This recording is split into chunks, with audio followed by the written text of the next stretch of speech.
Hello and welcome to Independent Thinking, the weekly podcast from Chatham House. I'm Bronwen Maddox, the director. This week, we're looking at the crisis overtaking Sudan. Since fighting broke out in Khartoum 12 days ago, the country appears to be descending into outright civil war, with intense fighting between the Sudanese army and the Rapid Support Forces. We'll be looking at how Sudan's military split into two opposing camps, who leads and supports these armies, and what, if anything, can be done to stem the fighting. We'll also be looking more widely to the Horn of Africa and what the Sudanese crisis means for a region already racked by conflicts in Ethiopia, Somalia and beyond. With international forces evacuating Sudan, US-backed ceasefires failing, could Sudan plunge Ethiopia, Eritrea and South Sudan back into instability? What role is there for African governments in mediating this crisis? What are we to make of reports of Russia's Wagner Group operating in the conflict and possibly even adding to it? We've got a terrific panel this week. Joining me on the show this week, sitting next to me, is Rosalind Marsden, the former EU Special Representative for Sudan, as well as the former British Ambassador, and now an Associate Fellow with our Africa programme. A very warm welcome, Rosalind. Thank you. Joining us down the line from Washington, D.C. is Justin Lynch, a researcher who has written on Sudan, and his work has appeared in Foreign Policy magazine as well as more recently on CNN. Welcome, Justin. Thank you very much. It's a real pleasure to be here. And finally, joining us is Professor Mohamed Hassan al-Taishi, previously a member of Sudan's Transitional Sovereignty Council. Welcome to Chatham House, Mohamed. Thank you so much. Just to add that currently I am a senior peace fellow at PILBG, Public International Law and Policy Group. Thank you very much for that. And you're speaking to us from Khartoum at the moment. Thank you for managing to do that. All right, thank you. Well, let's start with how Sudan got into this position. Rosalind, I wonder if I can just start with you. Can you explain how Sudan ended up with two armies fighting each other, two generals even fighting each other? Yes, the current war is in many ways a legacy of the Bashir era. Firstly, because former President Omar al-Bashir created this large paramilitary rapid support force in 2013 from the former so-called Janjaweed, the Arab tribal militia, as a counterinsurgency force to crush the Darfur rebellion. And this it did quite successfully, was then also deployed to fight in the Yemen war in support of the Saudi-led coalition, for which the Rapid Support Force received quite a lot of money. And then in 2017, former President Bashir basically brought the Rapid Support Forces into the regular forces, reporting directly to him, because he regarded the Rapid Support Force as a force that could protect him against any possible coup by the Sudanese army. But as we know, as it turned out, Hemeti and General Mohamed Hamdan Dagalo, who's known as Hemeti, in fact joined... and he's leading the Rapid Support Forces. He's the leader of the Rapid Support Forces, yes. He joined with army officers in turning against and overthrowing Bashir in April 2019. And then after the overthrow, General Burhan became the head of the Sudanese army, and he in turn empowered General Hemeti politically by making him his deputy chair of the Sovereign Council.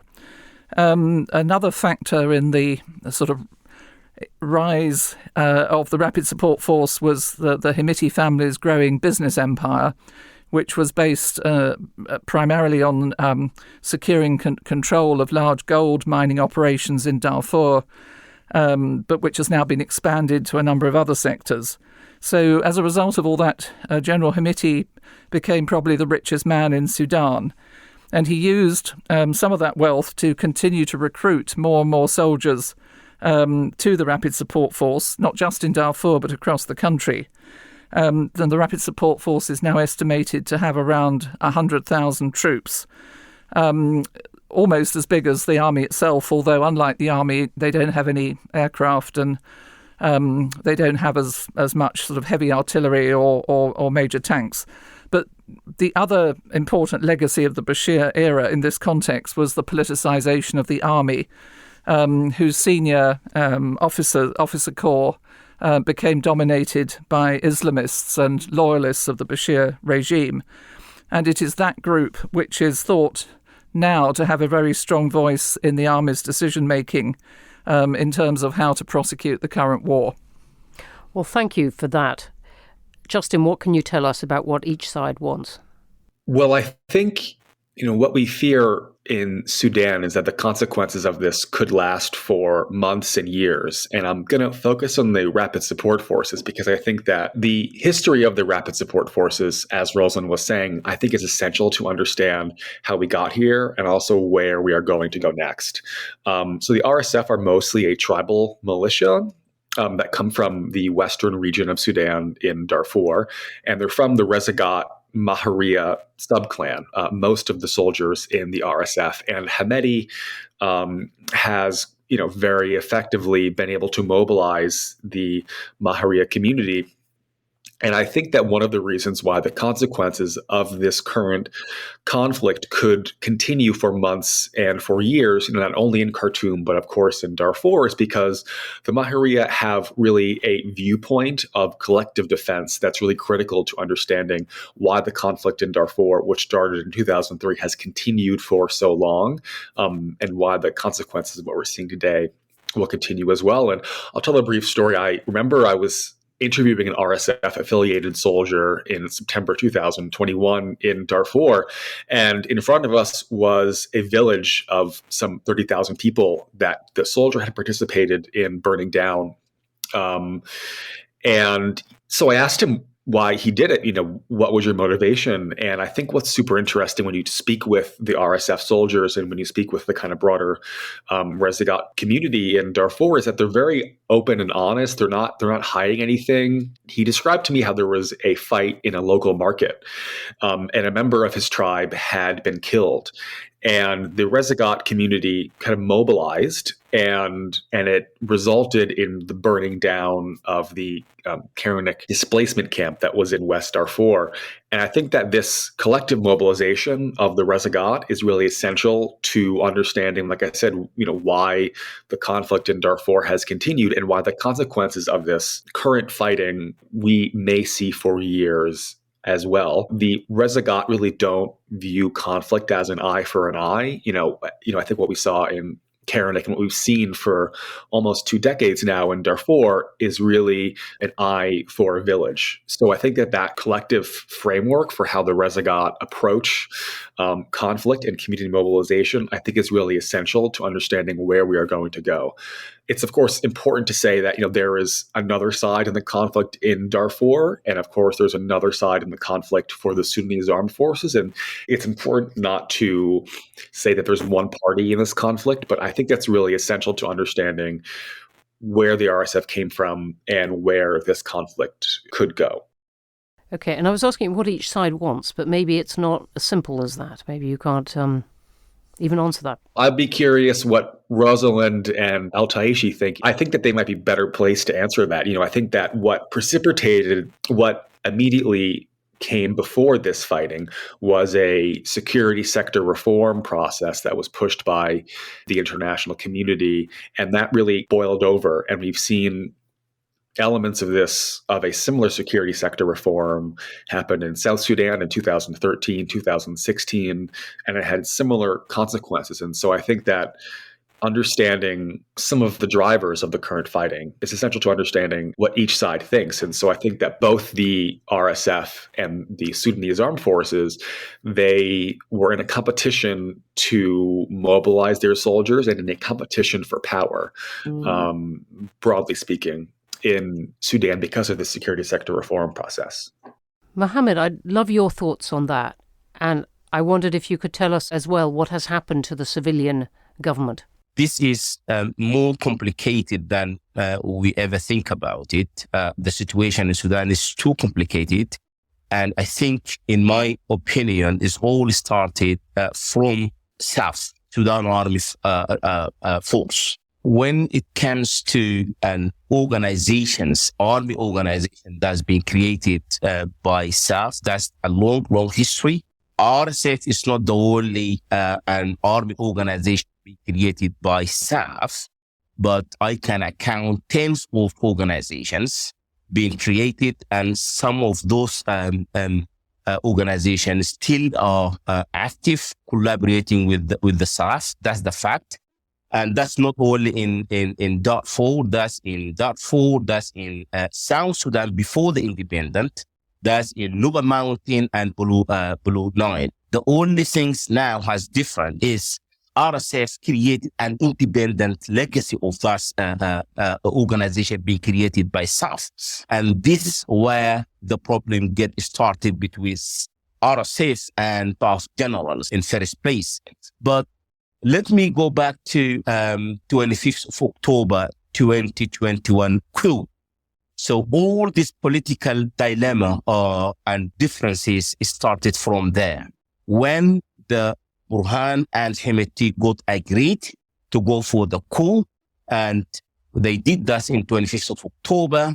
And then not too long, I think only a few days, when Hemeti discovered that South being dominated by Islamists, and there is a genuine coup going behind the scenes. And one of those targeting not only the democracy in Sudan, but also RSF itself.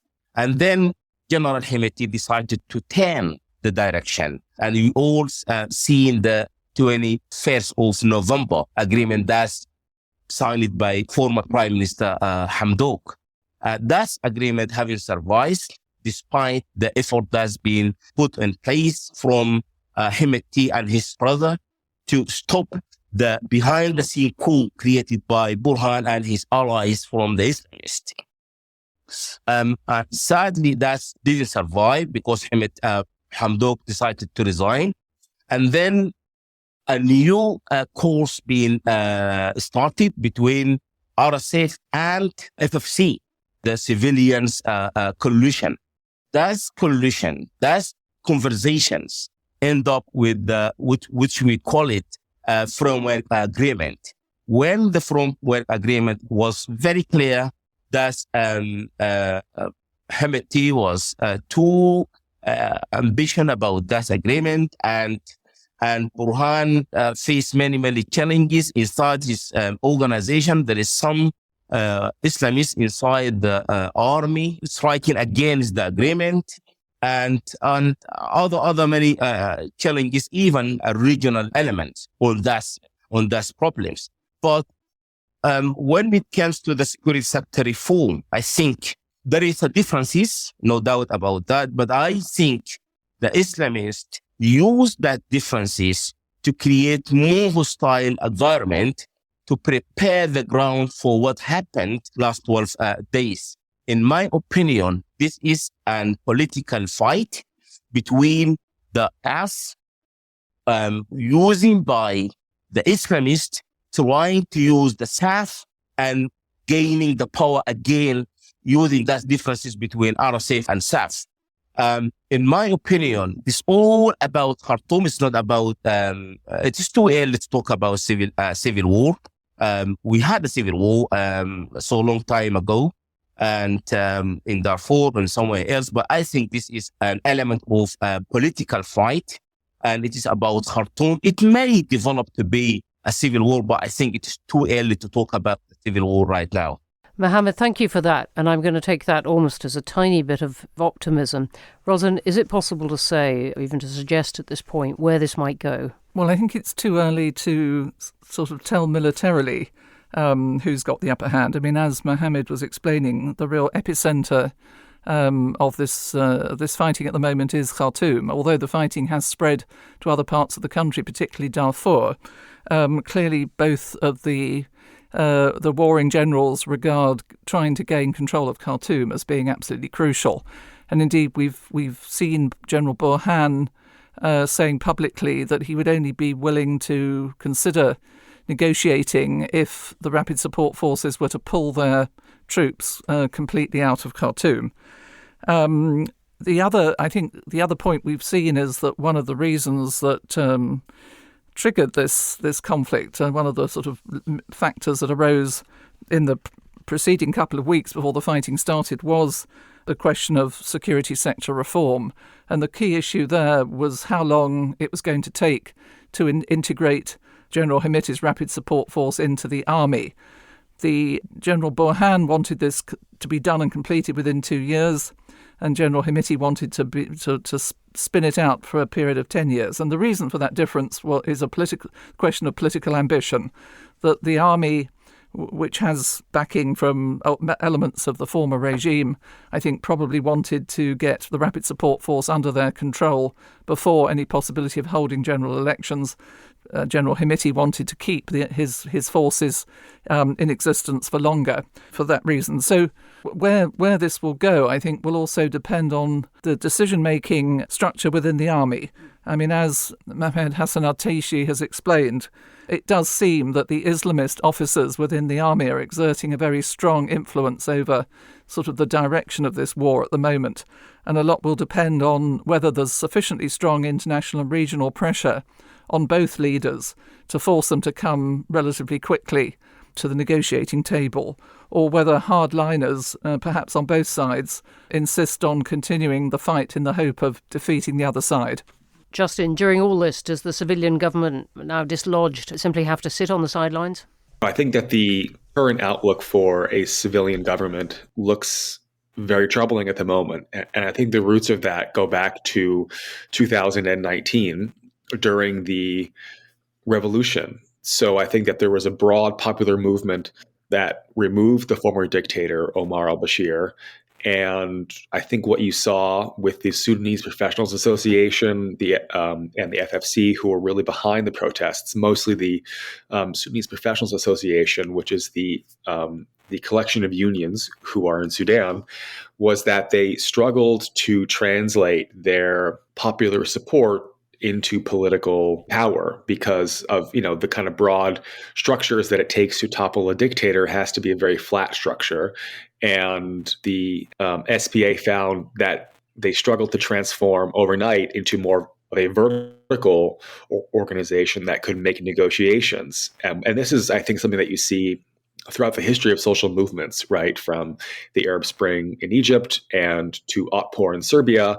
And so the FFC, which is the collection of political parties who were, most recently in power in 1985, took more of a prominent role. And you saw during this critical period in 2019 how the army was able to kind of claw back their power and their ability to stay in control of Sudan through this negotiation process that happened in 2019. The result of that in August, when the transitional constitution was signed, the deal was that the military would lead for the first 21 months of the transition, and then the civilians would lead for the following 18 months. And I remember speaking with Prime Minister Hamdok in, maybe his third or fourth day in office, and it was very clear that he understood that he didn't have a lot of power. And I think Al-Taishi can speak to more of this, but that, the ability of civilians to really have a say in that government was really hamstrung because of that political framework that was made. And the dates for the handover to civilian power were always kind of delayed. And so I think that the transitional period that ended in 2021, as Taishi was saying, it was a struggle for the Prime Minister Hamdok and for everybody in his government to exert real authority. Well, thank you for that. You put it very well. Let's use that as a pivot to talk more briefly about whether this conflict is going to spread, is going to inflame the Horn of Africa. Mohamed, I wondered whether you were worried that other countries, Egypt, Saudi Arabia, Qatar, even Russia, are trying to influence events on the ground. Well, it is fair enough to say Sudan is a central country when it comes to the Arab sides and African sides. There's no doubt about that. There is a regional conflict and element. Sudan play a major role on that. No, make no mistake to highlight that. what is going on in Ethiopia and Sudan and the conflict between Egypt and Sudan and Ethiopia has absolutely influence over what is going on in Sudan for last 4 years. Egyptian involvement on the political dilemma here in Sudan is absolutely clear, and everybody can talk about that. This all started when there is an army force being landed in Marawi, and they are doing the training, but that's cannot take it away from the political situation going on in Sudan and going on between Sudan and Ethiopia. That's number one. Number two, I think we all know the deep involvement of the crisis going on in Libya. And there is many armies groups, Sudanese armies groups playing a role and involvement on that situation.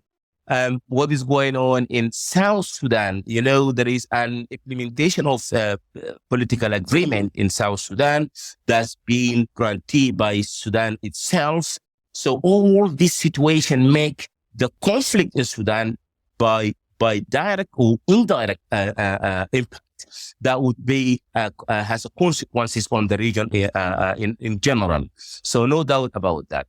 But I think let us take it. What the other influence over the political race here in Sudan itself? I think until this stage, I could say Saudi Arabia and Emirates could play a positive role by asking both of the conflict sides for going for a genuine talk and open a way for a political agreement that may be start from where we finished about the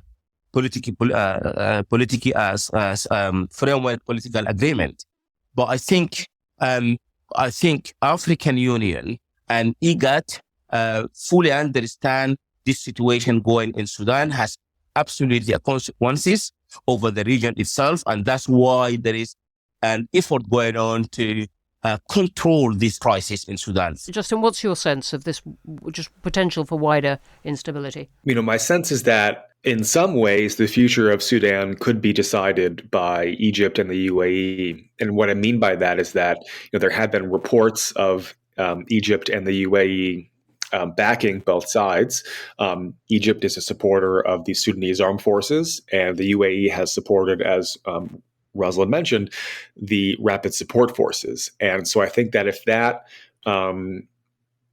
support and those weapons continue to flow, I think that what we could be seeing is a situation that would be similar to Yemen and Libya. I think that is just so troubling and so heartbreaking if that were to be the case. And so I think it's really essential that those regional countries refrain from doing that, because it would, I think, just be heartbreaking. Rosalind, can other countries encourage regional countries to refrain from doing that?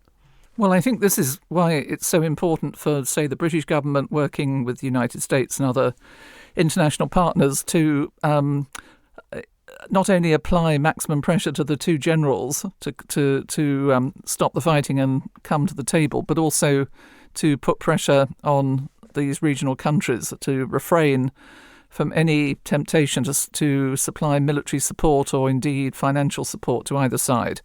I mean, I think as Justin mentioned, I think the role of the Egyptians has obviously been quite prominent. They have clearly been a supporter of General Burhan and the Sudanese army. I think partly because they regard the situation in Sudan as critical for their national security. They're reluctant to see somebody who they regard as a militia leader in sort of political control in Sudan, but also because they want to try and influence the Sudanese government to side with them in the negotiations with Ethiopia over the Grand Renaissance Dam. Many of the Sudanese army officers, including General Burhan, have trained in military academies in Egypt, so the relationship is close. So the Egyptian position will be crucial. And as far as the United Arab Emirates is concerned, yes, they've had links in the past with Houthi, both in the war in Yemen and also in Libya. But the UAE also has links to the army. They've recently announced a big investment with the Dal Group in a big port and agricultural development scheme in the eastern Sudan.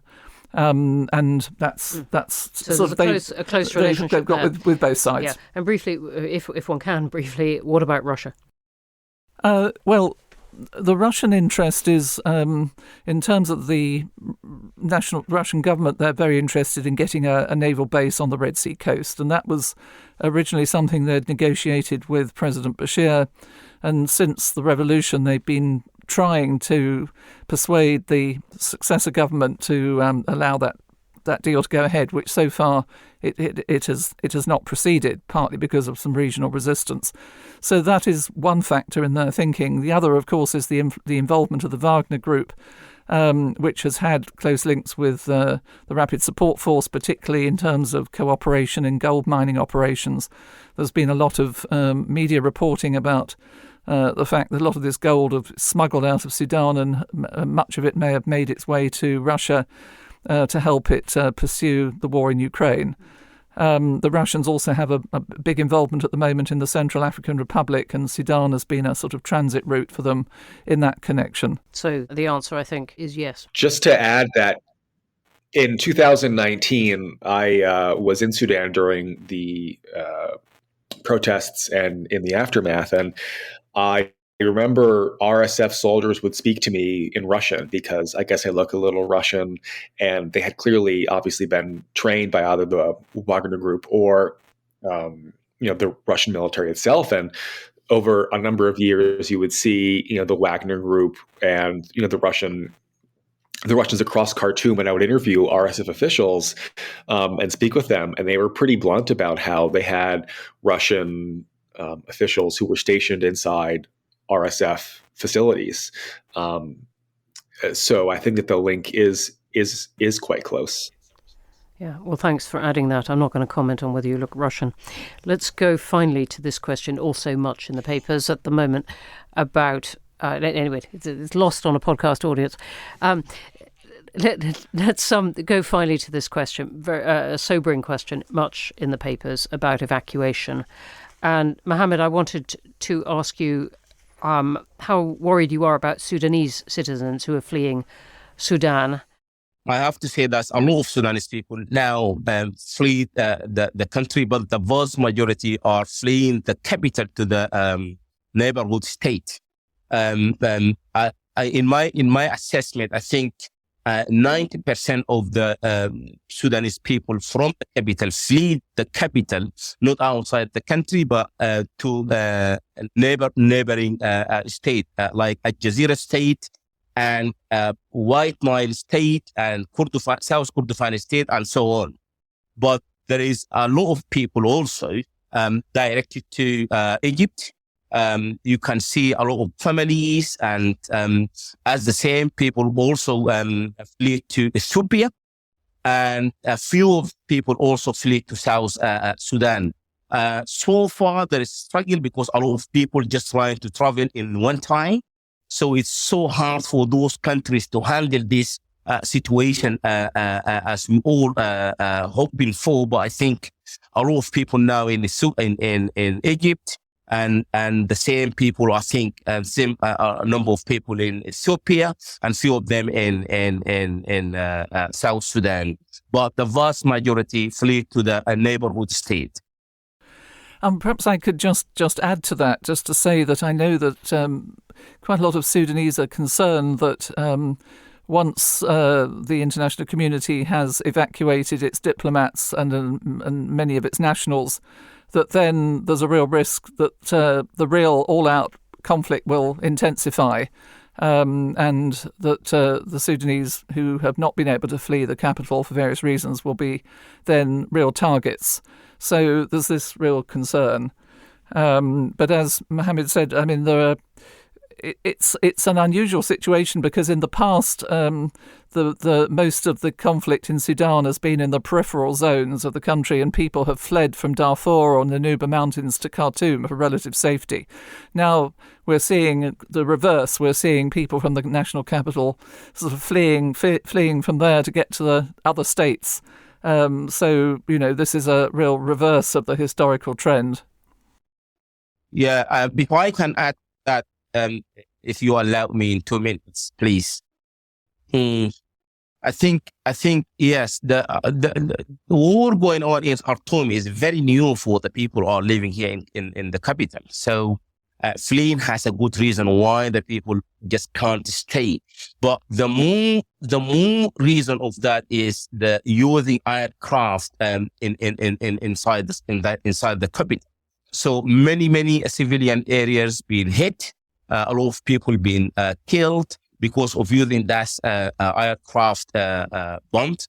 So I think the international community absolutely has a good reason to flee this capital. Justin, evacuation. To be honest, I don't have a whole lot to say on the evacuations. I think like Rosalind said, I think that we're still concerned about Sudanese now, and that now that diplomats and foreigners have left, that Sudanese will be stranded.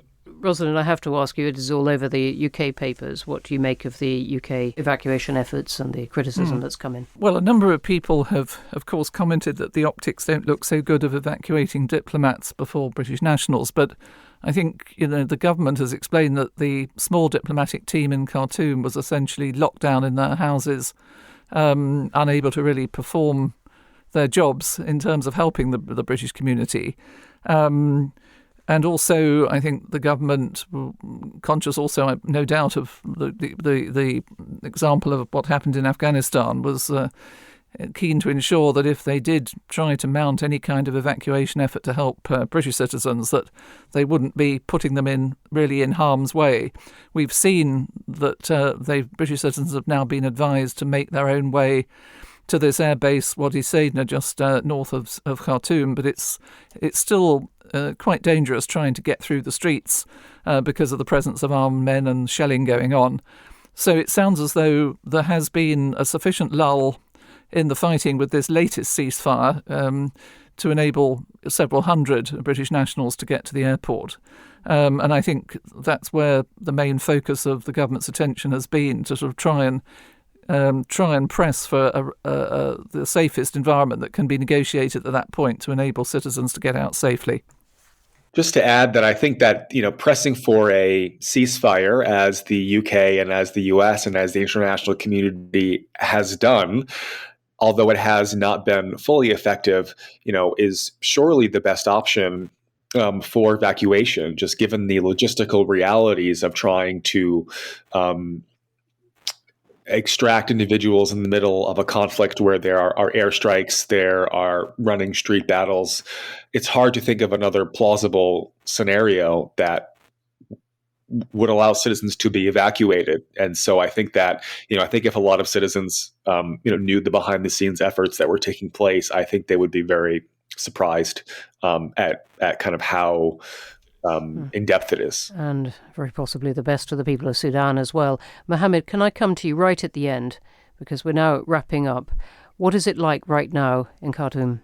Well, I've just helped my children to sign up to Wadi Saidna airbase to flee to London from south end of Khartoum, which yet Rosalind may know this direction as well, to north of the capital, where is Hellfire, just after Hellfire Bridge. So all this area, I walked through this morning. It's like 2 hours and 50 minutes. This all dominated by RSS. There is one point just after the Hellfire Bridge that's controlled by the south, just on the gate of the Wadi Saidna base. But as I'm speaking, I can hear a gun outside my window. Despite the ceasefire being signed between two parties, but the war is going on sadly since the first day, and there is aircraft involved. There is a big gun involved. There is a movement of army involved. So I cannot talk about ceasefire at all in this city. This is the question that my 7 years old daughter asked me just before left to the airport. This is my responsibility. I've been part of this since 2019, and the most important thing is I can see my country is a very crisis that's ever had in its recent life. So it is a time for me and others of my colleagues, my Sudanese people, to stay and help to fix this problem before this is spread to the whole country, and then we can face a civil war that it may absolutely be destroying for this country, and I guess the neighbors country as well. So I'm staying here to help my people, to work with other people to fix this crisis as soon as possible. Well, thank you. There could not be a stronger statement of loyalty and dedication. Take care. We're thinking of you.